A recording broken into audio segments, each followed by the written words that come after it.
Hello everybody, welcome to Snyder's Inc. and today we got a That Chapter video, and this is his evil masterpiece was too disturbing for police. And we'll get right into this, ladies and gentlemen. Hit the like button, hit the subscribe button, comment thing down below, let's go.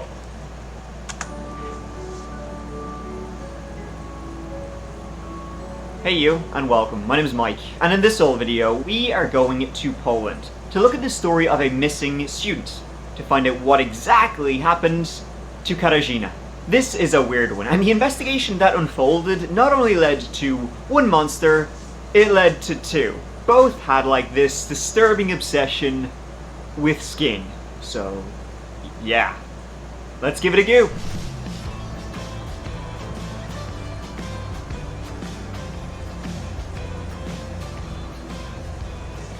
On January 6, 1999, a small tugboat called the Elk was sailing on the Vistula River. That small boat was captained by a guy named Mieczysław, and he was slowly guiding the boat up the Vistula River, which bisects the Polish city of Krakow. It was very dark as the boat slowly moved up the river, very quiet, and this was, in the depths of winter, so snow and ice were in the air. Captain Mieczysław and his small crew, they were all huddled up on this tiny little boat, wrapped up in scarves and hats. They were just looking to finish up for the night and get something warm in their belly. It was just after midnight, so after finishing up their duties along the river, the Elk and its crew began heading towards their docking station in the Zabocze district in Krakow.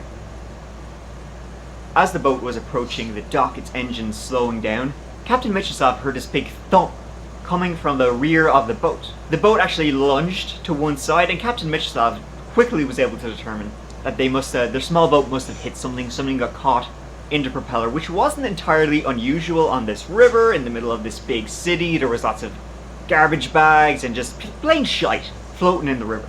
He was thinking, it happened before, it'll happen again. So once the boat managed to dock in, Captain Mieczysław was thinking, it was after midnight. It was too dark, it was too cold, and they were too tired to have a look and see what had caught in the propeller. They were like, here, we'll check it in the morning. So the following morning at first light, which was quite late in early January, Captain Mieczysław, he drove over to the docks. He got out of his car and he was like, here, listen, better check what we caught last night, because that will damage it if we don't untangle it. So Captain Mieczysław and an engineer went down to where the propeller was, ready to reef out whatever was down there. Now when they got there and they saw what was tangled up in the propeller of the boat, they were thinking, this is pretty weird and pretty gross. It was like made of this weird material, almost like leather, but not as hard, and pale, grossly pale, like something that had been in the water for a long time. Captain Mieczysław had no idea what he was looking at, but as he was staring at it, he noticed something weird. There was like this lumpy part sticking out of it with a small hoop of metal attached to it. He stared at it for a few minutes before the horrifying realization came over him. It was an earring attached to an ear. He was looking at a lump of human skin. He immediately called the police, who rushed down to see this very disturbing sight. Yeah, that sounds disturbing. No, I don't like that. I don't want to come across some human skin on my boat. I don't want to come across that at all. Nope, I'm good. See you later. I'm out of here. Adios. Not doing that. Please, this is your part. You can deal with this. You can have my boat. I don't want nothing to do with it. I didn't have nothing to do with what happened here. I swear, I'm good. I don't know what happened here. Just take it. It was found to be the skin of a woman. Just the skin. No organs or anything like that. It had been sliced off and fashioned into a vest of some kind. The whole site was cleared out, and divers went down to the area of the river it had been found. And down there, they located a few more parts of a woman's body. Bits of a buttock and a leg. They were found at the bottom of the river. As you can imagine, they were disturbed and baffled by what they had found, what they were looking at. Initially, one of the doctors from the Department of Forensic Medicine in Krakow, he thought maybe they had hit a woman who had been in the water the night before, and the propeller had degloved her, just ripped the skin off her, which is horrific. But no, it was determined that this skin had been cut off with surgical precision and sewed into a bodysuit. Immediately, the Yeah, I'm glad they went because I'd be like, that has to be one shot like that. I could picture for like a big boat. You know what I mean? Like a big boat or something like that. I couldn't imagine that for a small boat with a few people in it. No.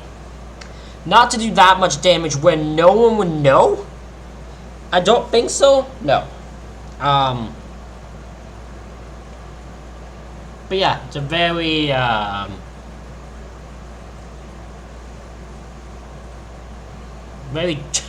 very scary thought. And then you come across, then you're like, oh, no, someone surgically removed some skin and did some weird stitching to it. Even weirder. investigation began to find out who this woman was and what had happened to her, who had done this to her.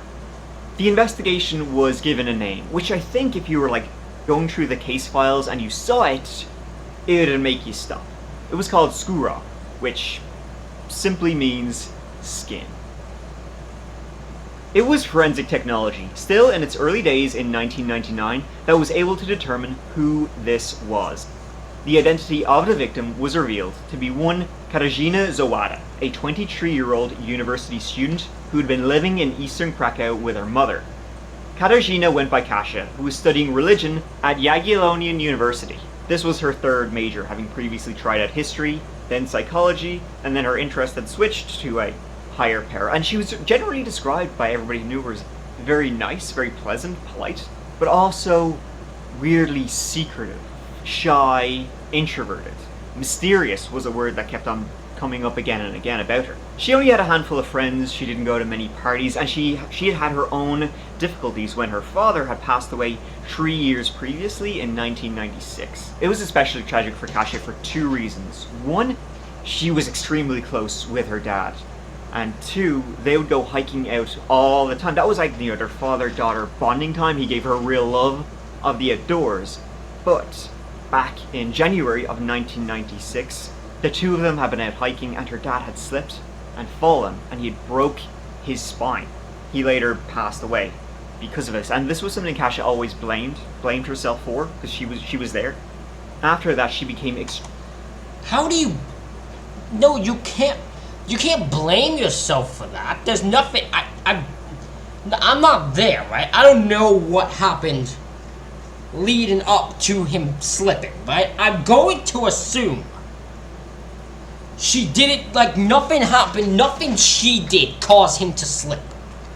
Not, like, even accidental. I'm going to assume what happened was just the outdoors are rugged, right? They go in January, it's still winter time, slip on some ice, fall down, right, outside. So that is what I'm going to assume happened, and in that scenario, you can't blame yourself, even if you are there, because you couldn't have seen that come. Do you know how many times I've slipped on ice? More times than I wish I could count. Oh, my friend has a brutal story, because there's one time I was just walking back and I slipped and fucking hit full force on the sidewalk. Oh, and it hurt. It fucking hurt. But I got up and kept going, because I'm too fucking resilient. And I didn't break my spine or anything, but like that, slipping on ice can happen to anyone at any moment. You cannot prepare for that at all. So yeah, she has no reason to blame herself. She didn't do anything. Like, she didn't cause it. extremely depressed as a result. Kasia, though, she loved the Grateful Dead, having become obsessed when a friend returned from the USA with a book for her, The Electric Kool-Aid Acid Test, a book that followed a group of LSD heads across America. As a result, Kasia was a frequent sight at record stores in Krakow's main market square, thumbing through albums. That is until November 12th, 1998, when Kasia vanished. That day, she'd been due to make her regular appointment with a psychiatrist, something she'd been seeing, ever since her dad died to help her deal with her depression.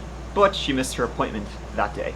As evening approached, Kasia's mother rightfully became worried. This wasn't at all like Kasia, a very quiet, shy, introverted Kasia to go missing for a couple of hours. So then that evening, that November 12th evening, she went to the police to report her missing, but the police were, give it a few hours, she'll show up any minute now, Plus they were saying, Kasia's an adult, she's 23 years old. I'm about to say she's a 23-year-old who's gone for 3 hours, 4 hours. They're not gonna look into that. They're not at all. No, a 23-year-old, I understand what police think. At this point, I'm fine with it. It's once it's like, oh, 3 weeks from now. They're like, nah, she'll still show up. She's an adult. Okay, you get to the point where either, and say you're gonna look, just look at them and say you're not going to. This point, it's just, like, you're gone a few hours, right? And you have no evidence something went wrong, so... And so weeks went by. The police did start eventually looking for her as a missing person, but they had no evidence of foul play, they had no clues, they had nothing to go on, so their hands were kind of tied when the investigation started up as to where she went. That's fair. That's another fair one. Like, they started looking in, but they're like, where do we even start? Like, there's no evidence of foul play, there's no evidence that anything happened. As far as they know, she just left and then just fucking vanished off the face of the earth. They don't know where to start at all. They went around, they asked their friends, they went to her local spots. Nothing. It was her mother who was out there, with the flyers, right? She hired her own private detectives to find Kasia, but she herself came up empty-handed. Nothing of Kasia was found. Nothing. Until almost 2 months later, on a cold night in January, when a boat hit something in the river. This was like nothing the police had ever seen before, and not just in the city of Krakow, but across Europe. Even experts from the FBI were brought in, and they too were nonplussed about this case. From what they had, though, they were able to determine that Kasia had been kidnapped, or perhaps, lured somewhere, and then she had been tortured, she had been beaten, she had been drugged, and then it's believed the killer carefully sliced off her skin to make this bodysuit. And it's believed she was alive when the skinning began. Her arms and face were... Oh my fucking god! What the...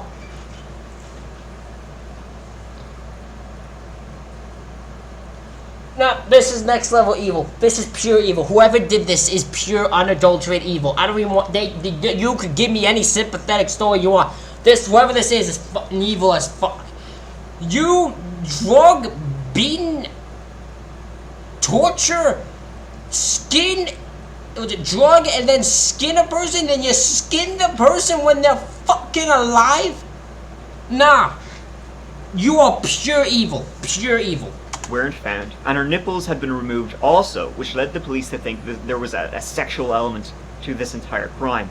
Then, after slicing off the skin, the killer had carefully sewed it back together, creating the suit. As you can imagine, Silence of the Lambs is what this case was called. Silence of the Lambs Poland edition. Criminal profilers were brought in, thinking that, and they made the same things as Silence of the Lambs. This is like Buffalo Bill from that movie, that the killer, there was a weird sexual element to this. The killer wanted to be a woman, and so he wanted their skin. He wanted this woman's skin to wear it. But other than what they gruesomely had, they had nothing else. No clues as to who had done this, and it was like determined that the skin had been in the river for weeks at this point. Kasia had stopped attending university in the weeks before she disappeared. I would wonder, because this would be my thought. My thought is someone wanted to make this bodysuit using a woman's skin, and they threw it away, would make me think that that skin was not good enough for them, or something like that. So this person might do this to others. Her mother didn't know, and her friends still met with her, but she began skipping classes, and she was seen hanging out in the main market square a lot, where she went to record stores, and there was bars there, and everything. She was often seen just wandering around, doing her own thing, going for walks by herself, which was pretty common for her. It was also thought she may have begun working at the university she was studying at as a cleaner, but under a different name. Like when the investigation began and the police were going around with pictures in the university, cleaners recognized her. But they said her name was Angie, not Kasia, but that she did work here. Shortly before she disappeared, she had also dyed her hair black, had begun losing weight, and had changed her style of clothing, began dressing very, very differently to how she had been before. She also had begun taking trips outside of the city, but who she was meeting in the cottages and in the countryside outside of Krakow, nobody knew. Again, everybody described her as mysterious. She kept her business to herself, and she did not have many friends. Sorry, I'm just trying to keep my PlayStation on for when after I film this, I can go back on it and do what I need to do. But that just wanted to flick and make sure it stays on. They did have a person of interest who was unnamed, a guy who lived outside the city, who had a habit of harassing women, watching them with binoculars, writing vulgar letters. He also liked buying and wearing women's underwear. And someone had also seen him visiting Cash's grave numerous times. They would say they saw him going there all the time. He would go and leave a candle, and as soon as that candle burned out, it would be swiftly replaced by this person. What type of weirdo is that? He goes over to her grave, lights a candle, and the moment that candle burns out, he's right there with a new one.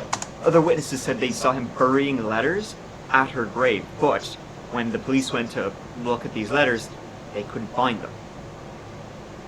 But ultimately, other than being a bit of a creep, there was nothing to charge him with. That was it. Maybe she had been changing for someone else. She'd been, she quit university and was working as a cleaner to try and earn money. Maybe she was romantically involved with someone.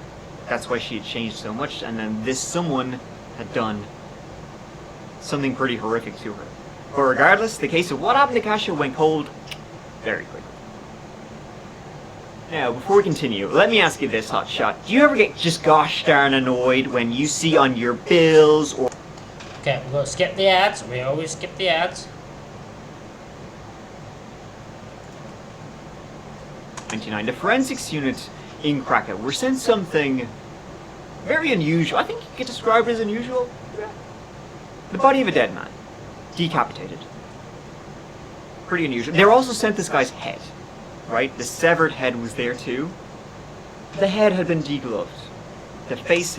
This just seems like some next level. This is pure evil. This is some horror movie, Criminal Minds type, Bones type TV show fucking craziness. This ain't normal. This just ain't. This is pure unadulterated evil. Had been removed from the head. So they were thinking, send us to Krakow, maybe someone's making a set, right? You got the head, you got the body. See, an elderly man had called the police saying he had found his adult grown-up son strung up upside down in his basement like this. It was quickly determined that the dead guy's son had done this to him, leaving the body strung up in his grandfather's basement. Vladimir W. was 26 years old, originally from Russia, and had attended the same university Kasha did. In May of 1999, seemingly as an act of revenge against some slight his father did, he lured his father down to the basement, and then tried to electrocute him, stun him with a stun gun. But when that didn't work, he whipped out a knife and he stabbed his own father to death. Then he hung his dad up, cut off his head, and removed the skin. He got the skin, he sewed it back up, and he left it in salt to try and preserve it.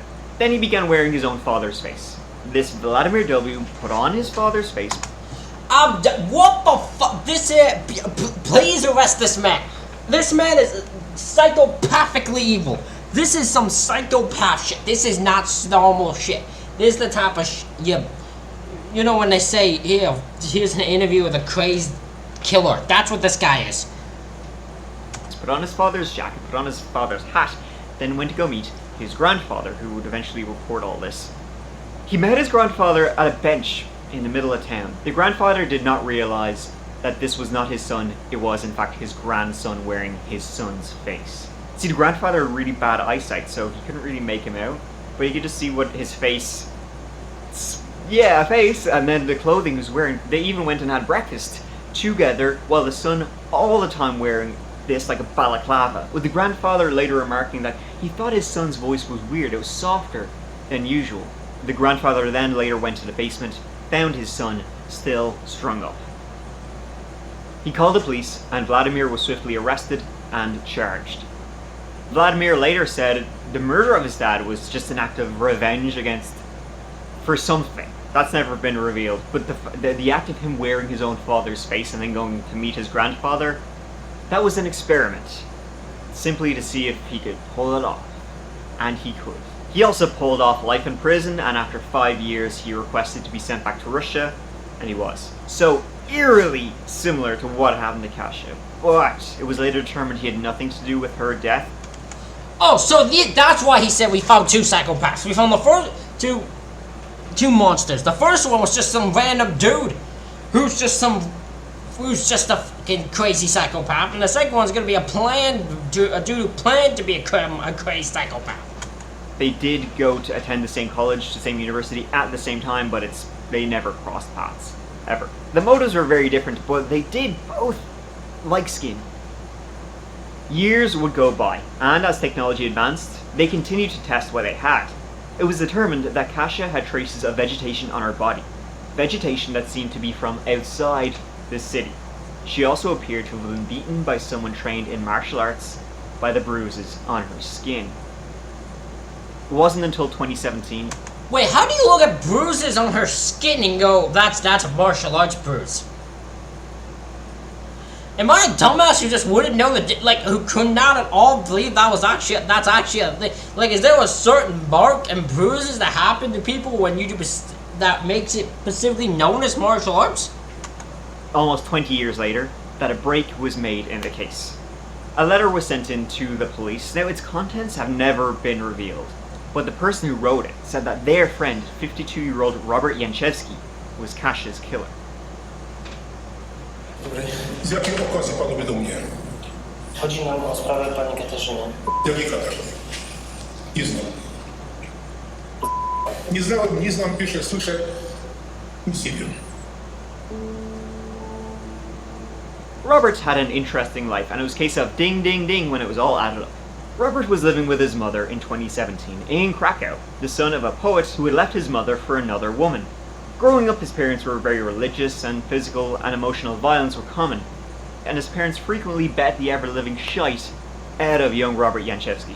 He was involved with the police twice in the early 90s. Both times, actually, he was the victim of assaults, which led him to pick up martial arts to defend himself. For work, he began in the Polish military, before he ended up in a morgue dissecting human corpses. And he also worked at the Krakow Zoology Institute, where he saw how animal skins were being prepared. Okay, now this adds up. So he's around dead bodies, around animal skins, so he's getting his taste of it. Okay, yep, this guy's definitely, this guy's still pure evil. He was later fired from his job at the Zoology Institute, when one day, he killed all the rabbits. For no reason whatsoever. When he was asked, he had no explanation for why he did that.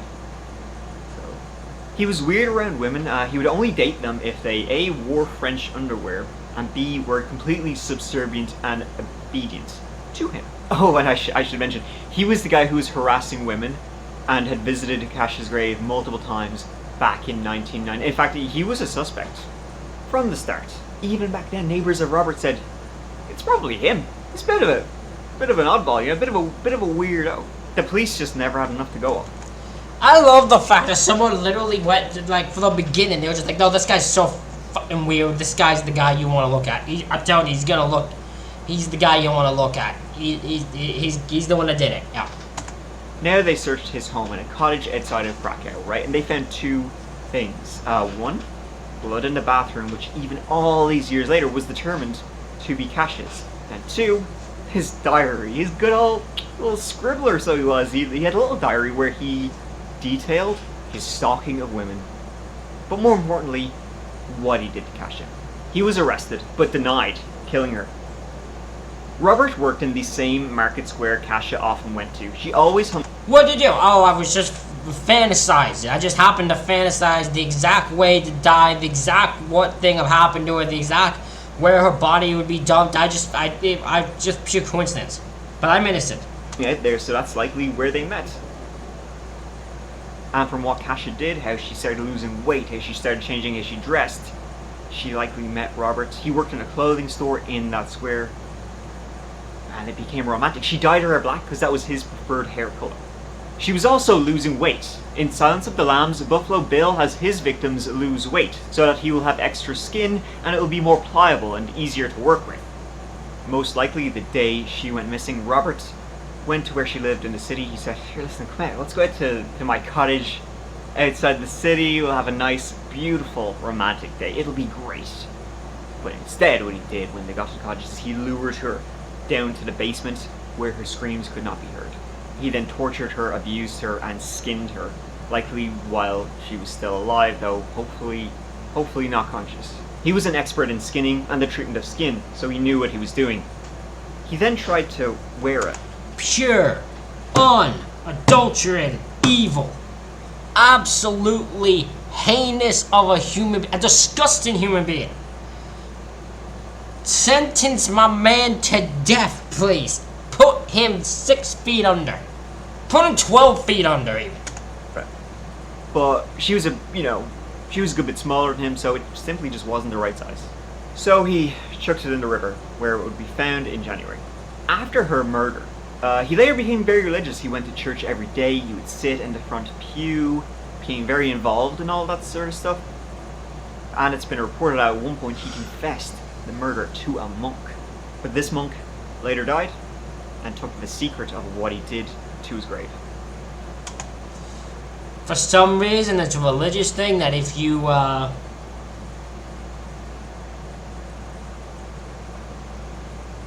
you confess them to them like a priest and that in a confession, I'm pretty sure, unless I'm wrong, I'm not a religious guy, and I'm pretty sure there's sort of this code that priests and them don't, like, they won't do it.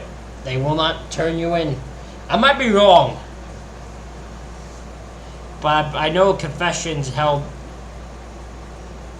like, sworn of secrecy, no matter what it is pretty much held there, but I could be wrong. Robert, in prison, accused the guards of harassing him, claims later determined to be baseless, and lying to police was also added to his list of charges. He was later diagnosed as a schizophrenic. He was convicted of Kassia's murder and sentenced to life in prison. However, since his conviction, a few people... Why are we keeping his identity a secret? The man's a murderer. Show his face. Let us see who he looks like.